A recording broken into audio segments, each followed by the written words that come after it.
to me. I'm gonna get off the phone right now, and I am going to let you professionals look at the situation and come back to me with a solution. Y'all are not working together the right way. We're losing. The footage is part of a new, highly anticipated docuseries by director Alex Stapleton and rapper and executive producer Curtis 50 Cent Jackson, titled Sean Combs: The Reckoning. Diddy is shaking right now after 50 Cent leaked private videos of him allegedly paying government officials to cover his crimes. 50 is proving once again that he is Diddy's biggest hater. And I'm not gonna lie, I'm here for it. Diddy has been putting up this image of being unbothered, even going so far as to leak photos of himself in prison to make people think he's doing well. But with everything that just came out, it's clear as day that he is not having a perfect time behind the scenes. Okay, so as most of y'all already know, 50 Cent has been teasing a Diddy documentary since 2023. But what he didn't tell us was that he had actually paid good money to buy some private videos that Diddy recorded of himself just 6 days before his arrest. Girl, I was gagged when I saw that tape, because who the hell records themselves fighting a case like this? But then again, this is Diddy, so we really shouldn't be surprised. This man records everything, right from his freak-offs to even his own downfall. Anyways, in the footage that 50 Cent somehow managed to get, Diddy can be seen going off on his lawyers because he was losing the case. Somebody that'll work with us that has dealt in the dirtiest of dirty business. We're losing.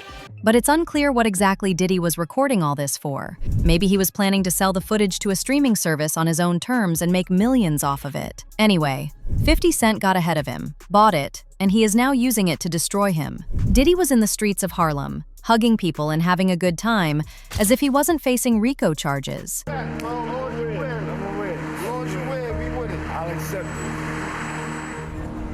I need some hand sanitizer. Hold on. I got it.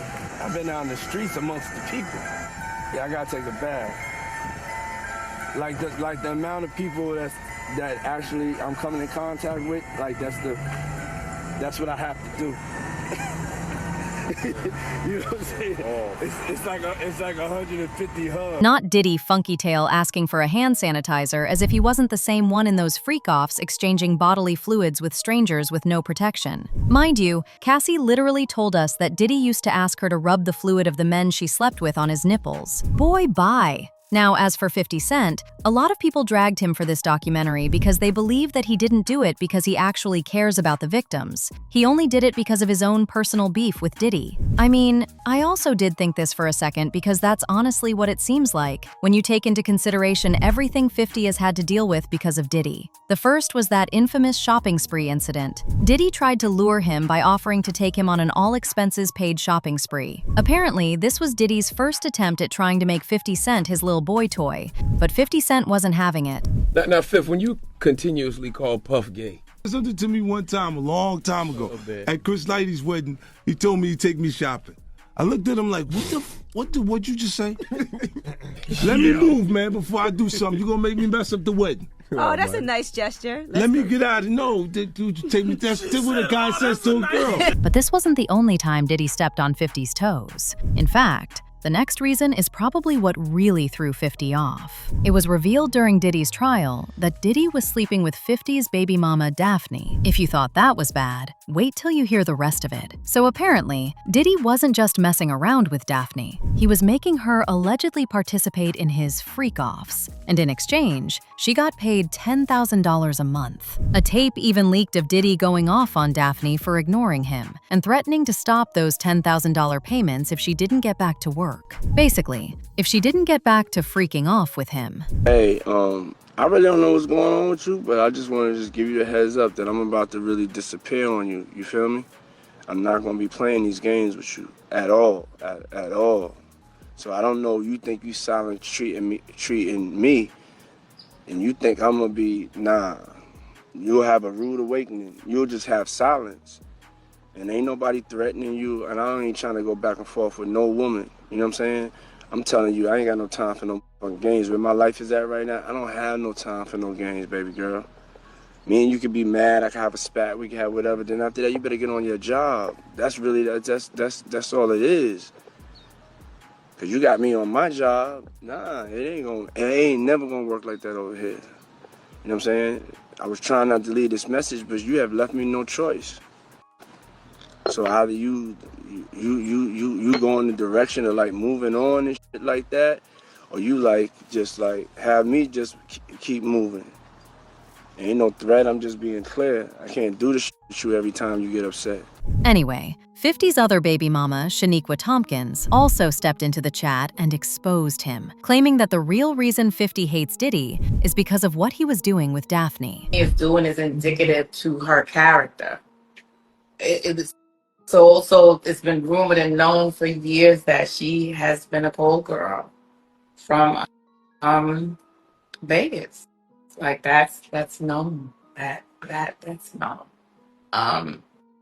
And he knew that when he beat her up in California, which he seems like that's just so buried how he beat her up. It was a domestic violence case in California. As if people weren't already suspecting that this had something to do with 50's relentless trolling of Diddy, Shaniqua just had to slide in and say this. Of course, people had their opinions about this, like this person who said, "From the outside looking in, I would assume Diddy having 50's second baby mother as his personal freak-off girl most likely lit a fire unlike no other. 50 gone smut his name out while getting all the money." Another person said, "Yep, what goes around comes around. He seems to be mad because his Asian baby mama was a Diddy-willing escort. 50 is too old to be so petty." But according to 50, his personal beef has absolutely nothing to do with him doing this documentary. He said he did this because he wanted people to know that hip-hop as a whole doesn't find Diddy's crimes to be okay. That it's more about the disdain that you have for Sean Combs than it is for giving the victims a platform. What they consider a pre-existing beef, right, for 20 years, right, is me being uncomfortable with him suggesting that he takes me shopping, or I looked at it like it was like a tester, like maybe you'll come play with me, type of thing, right? And it's not personal. Look, if I didn't say anything, you would interpret it as the hip hop is fine with his behaviors. I'm not gonna lie, I'm still side-eyeing 50 Cent. This man really wants us to believe that he invested millions of dollars into this project just to protect hip-hop? That he doesn't care at all about the fact that Diddy tried to make him a freak-off boy? Or that Diddy actually succeeded in turning his baby mama into a freak-off girl? Give me a break. Now, when it comes to the rumors about Diddy's twins allegedly crying over the content of the documentary, I cannot say for sure there is any truth to those rumors. However, they have reacted a lot to Diddy's trial pretty much since it started. Back in September 2024, when he was arrested for those RICO charges, they released a statement along with the rest of the family in support of Diddy. This was pretty disappointing, but at the end of the day, he is their father, so they probably know a different version of him. Also, during the trial, the twins attended several hearings and showed visible emotional reactions. On the first day, they left the courtroom twice when graphic testimony about alleged sexual encounters involving Diddy was being shared. They were literally in tears, y'all. And back in October, when he was officially sentenced, they delivered an emotional statement, begging the judge to give him a shorter sentence. Girl, bye.